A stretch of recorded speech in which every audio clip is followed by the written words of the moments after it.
നാളെയെക്കുറിച്ച് നിങ്ങൾക്ക് വിചാരമുണ്ടോ? നിങ്ങളുടെ ഭാവി എന്താകും? നിങ്ങളുടെ മക്കളുടെ ഭാവി എന്താകും എന്നൊക്കെ ഓർത്ത് നിങ്ങൾ ആകുല ചിന്തകളാൽ ഭാരപ്പെടുന്നൊരു വ്യക്തിയാണെങ്കിൽ ദൈവത്തിന് നിങ്ങളെ സഹായിക്കുവാൻ കഴിയും. ദൈവത്തിൻ്റെ വചനത്തിന് ഇന്ന് പകൽ നിങ്ങളെ സഹായിപ്പാൻ കഴിയും. ഈ വിഷയത്തിൻ്റെ നടുവിൽ നാളെയെക്കുറിച്ച് ചിന്തിക്കുന്നവരോട്, ഭാവി എന്താകുമെന്ന് ചിന്തിക്കുന്നവരോട് ദൈവത്തിന് വ്യക്തമായ ആലോചനയുണ്ട്. നിങ്ങൾ പ്രാർത്ഥനയോടെ ഈ സന്ദേശം കേൾക്കണമേ. നമ്മുടെ കർത്താവായ യേശു ദൈവരാജ്യത്തെക്കുറിച്ച് ഉപമകളിലൂടെ ശിഷ്യന്മാരോട് സംസാരിക്കുകയാണ്. യേശു ദൈവരാജ്യത്തെക്കുറിച്ച് പറഞ്ഞ ഒരു ഉപമയാണിത്. ദൈവരാജ്യം കടുകുമണിയോട് സദൃശ്യം. അതൊരു മനുഷ്യൻ മണ്ണിൽ വിതയ്ക്കുമ്പോൾ അതെല്ലാ വിത്തിലും ചെറുത്. ചില നാളുകൾ കഴിഞ്ഞപ്പോൾ അത് വളർന്നു. അത് വളർന്ന് എല്ലാ സസ്യങ്ങളിലും വലുതായി. ആകാശത്തിലെ പക്ഷികൾ വന്ന് വസിക്കത്തക്കവണ്ണം വലുതായ കൊമ്പുകളെ വിടുന്നു. പ്രിയപ്പെട്ടവരെ, ഇന്ന് പകൽ നിങ്ങൾ കേട്ടുകൊണ്ടിരിക്കുന്ന ഈ വചനം ഇതൊരു കടുകുമണി പോലെ ചെറുതായി തോന്നിയാലും ദൈവത്തിന് പറയാനുള്ളത്, ഈ വചനം നിങ്ങളുടെ അകത്തു വീണാൽ, നല്ല നിലത്തിൽ വീണാൽ, ഈ വചനം ഗ്രഹിച്ചാൽ, ഈ വചനം നിങ്ങൾ അംഗീകരിച്ചാൽ, തിരുവചനം പറയുന്ന 30, 60, 100 മേനി വിളവുണ്ടാകും. ഇവിടെ ഇതാ യേശു വ്യക്തമായി പറയുന്നു, അതെല്ലാ വിത്തിലും ചെറുതാണ്, കടുകുമണിയാണ്.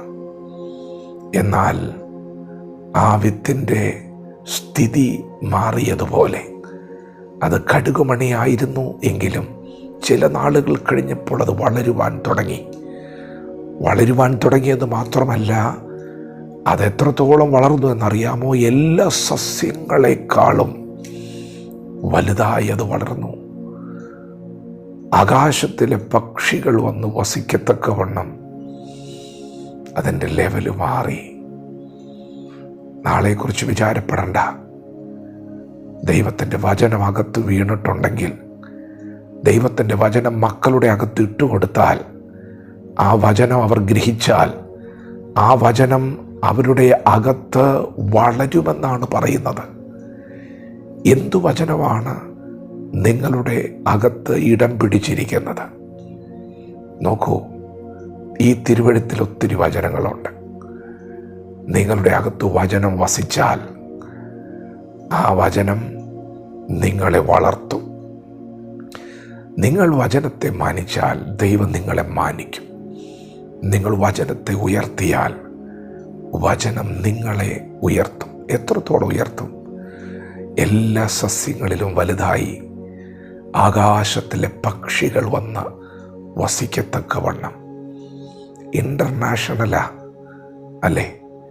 ഒരു മനുഷ്യനെ ദൈവം ഉയർത്തിയാൽ, ദാവീദിൻ്റെ പേര് ദൈവം ഉയർത്തിയതാ. ഇന്നും ആ പേര് ചർച്ചയാകുന്നുണ്ടെങ്കിൽ ദൈവം ഉയർത്തിയതാ. യെപ്പേസ് എന്ന് പറയുന്ന ഒരു മനുഷ്യനുണ്ട്. പിതാക്കന്മാരുടെ കാലഘട്ടത്തിൽ ഇന്നും ആ മനുഷ്യനെക്കുറിച്ച് ചർച്ച നടക്കുന്നുണ്ട്.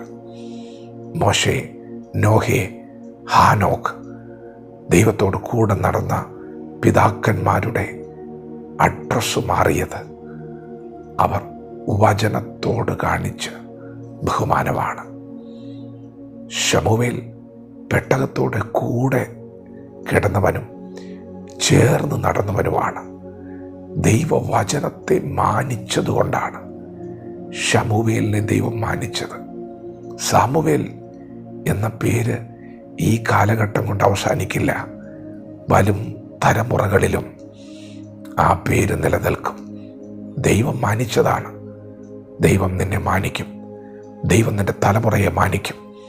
ദൈവത്തിൻ്റെ വചനത്തിന് നിൻ്റെ ജീവിതത്തിൽ ഇടമുണ്ടെങ്കിൽ, ഹൃദയത്തിൽ ഇടമുണ്ടെങ്കിൽ, വചനത്തെ മാനിക്കുമെങ്കിൽ ദൈവം നിന്നെ മാനിക്കാൻ പോയി. ഒന്നിനെക്കുറിച്ച് വിചാരപ്പെടണ്ട.